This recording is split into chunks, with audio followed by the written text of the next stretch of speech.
वक्त की बड़ी खबर आ रही है राजधानी दिल्ली से, जहां दिल्ली बीजेपी के विधायकों ने राष्ट्रपति को चिट्ठी लिखकर केजरीवाल सरकार को बर्खास्त करने की मांग की है।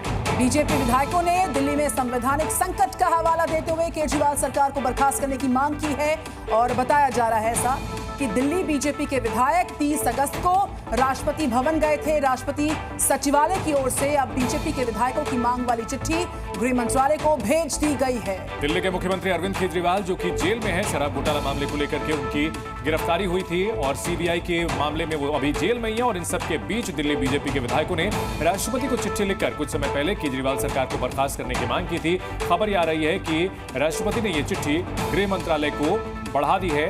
इस वक्त की बड़ी खबर राजधानी दिल्ली से आ रही है। तो बीजेपी विधायकों ने दिल्ली में संवैधानिक संकट का हवाला देते हुए केजरीवाल सरकार को बर्खास्त करने की मांग की है।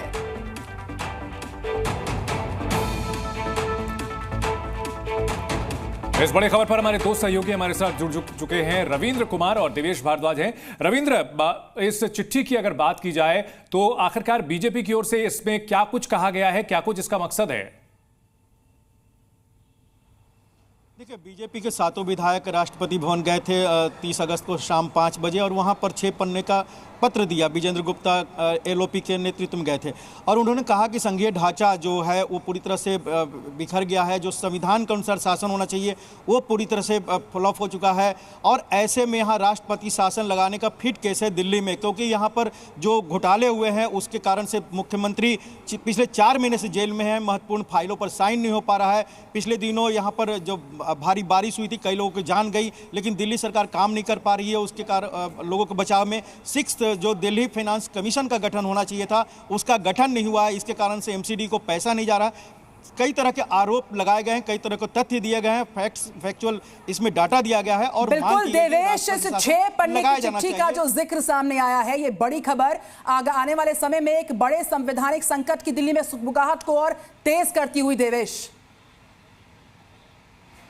देखिए बिल्कुल, लेकिन आम आदमी पार्टी का इस पर कहना है कि एक षड्यंत्र किया जा रहा है। जिस तरह सरकार के चारों तरफ से घेरने की कोशिश है, पहले ही जो है केंद्र सरकार जो है आम आदमी पार्टी के नेताओं के पीछे पड़ी हुई है, उनको खत्म करने की कोशिश की जा रही है और अब इसके तहत एक नया षड्यंत्र है, क्योंकि अगले साल चुनाव है और ऐसे में भाजपा चुनाव से डरी हुई है और इसके चलते एक नया षड्यंत्र जो है दिल्ली की केजरीवाल सरकार के खिलाफ किया जा रहा है। इस तरह के जो आरोप है वो दिल्ली की सरकार वो लगा रही है। आतिशी जो है दिल्ली सरकार में मंत्री है, उनका कहना है कि एक नया षड्यंत्र भाजपा का है और कोशिश की जा रही है चुनी हुई सरकार को गिराने की, क्योंकि दरअसल 30 अगस्त को जो तमाम भाजपा के विधायक हैं उन्होंने राष्ट्रपति से मुलाकात की थी और एक ज्ञापन सौंपा था कि संवैधानिक संकट है और ऐसे में सरकार को बर्खास्त किया जाना चाहिए। कैबिनेट की बैठकें नहीं हो रही है, प्रशासनिक फैसले नहीं लिए जा रहे, तमाम चीजों का जिक्र किया था। लेकिन अब आम आदमी पार्टी सरकार का कहना है ठीक है, तो बीजेपी के विधायकों ने राष्ट्रपति से मांग की है कि राष्ट्रपति शासन लगाया जाए दिल्ली में, और इन सब के बीच आम आदमी पार्टी के नेता घनेंद्र भारद्वाज हमारे साथ जुड़ चुके हैं। घनेंद्र भारद्वाज जी, जो चिट्ठी सौंपी गई थी राष्ट्रपति को उसे गृह मंत्रालय को भेज दिया गया है, आपकी पार्टी का, आम आदमी पार्टी का क्या रिएक्शन है? पहला देखिए, पिछले 2 साल से लगातार जब से विनय सक्सेना दिल्ली के लेफ्टिनेंट गवर्नर बने हैं, भारतीय जनता पार्टी इस प्रयास में कि किसी तरीके से दिल्ली में राष्ट्रपति शासन लगा दिया जाए। भारतीय जनता पार्टी दिल्ली की चुनी सरकार को खत्म करना चाहती। दिल्ली के 2 करोड़ लोगों के जनता को वो एक तरीके से उखाड़ फेंकना चाहते हैं, क्योंकि भारतीय जनता पार्टी का लोकतंत्र में विश्वास नहीं है। ठीक है, और भारतीय जनता पार्टी अभी से नहीं कर रही। जी, मनजिंदर सिंह सिरसा मेरे साथ हैं, आप बीजेपी से हैं। सिरसा साहब, जिस चिट्ठी को लेकर इतनी बड़ी खबर सामने आ रही है, आने वाले समय में संवैधानिक संकट दिल्ली में गहरा सकता है, क्या कहना है आपका इस चिट्ठी को लेकर? और आपका रिएक्शन भी सामने आ रहा है, आप चाहें तो उनसे सीधे बात कर सकते हैं। सिरसा साहब, देखिए, इस देश को आजाद हुए आज 8 दशक हो गए और इन 8 दशकों में 80 सालों में 75 साल 77 साल होने को गए। कभी आपने सुना है कि कोई मुख्यमंत्री संवैधानिक तौर पर जेल में हो और वो मुख्यमंत्री का काम ना छोड़े और कहे मैं तो जेल में रह के मुख्यमंत्री रहूंगा?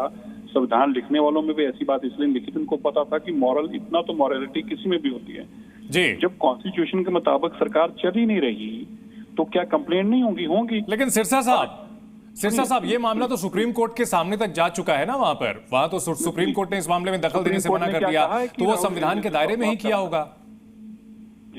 तो क्या सुप्रीम कोर्ट ने कहीं कहा है कि जो अरविंद केजरीवाल हैं वो जेल में रहेंगे और मुख्यमंत्री रहेंगे? हमें एतराज नहीं, ऐसा किसी ने पढ़ा? ये भी तो नहीं कहा ना कि वो नहीं रहेंगे सर। तो ऐसे में फिर जो है राष्ट्रपति के जरिए, बैकडोर के जरिए यहाँ पर राष्ट्रपति शासन की मांग चुनी हुई सरकार को ये आम आदमी पार्टी आरोप लगा रही है कि आप लोग शुरू से साजिश करते रहे हैं।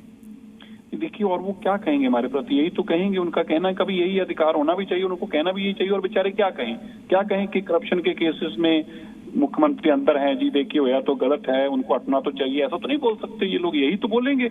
लेकिन हमें आज ये जानना है कि क्या देश के अंदर कोई 75-70 साल में कोई आपने ऐसा एक भी वाक्य आपको याद है जब मुख्यमंत्री करप्शन के केस में अंदर हों, शराब घोटाला करें, शराब की 2% से 12% कमीशन करें, उसमें से 6% कमीशन लेकर जाएं, करोड़ों रुपए इकट्ठा करें और बाद में कहें दोस्त जमाएं कि मैं तो जी हूँ मुख्यमंत्री, मैं तो रहूंगा?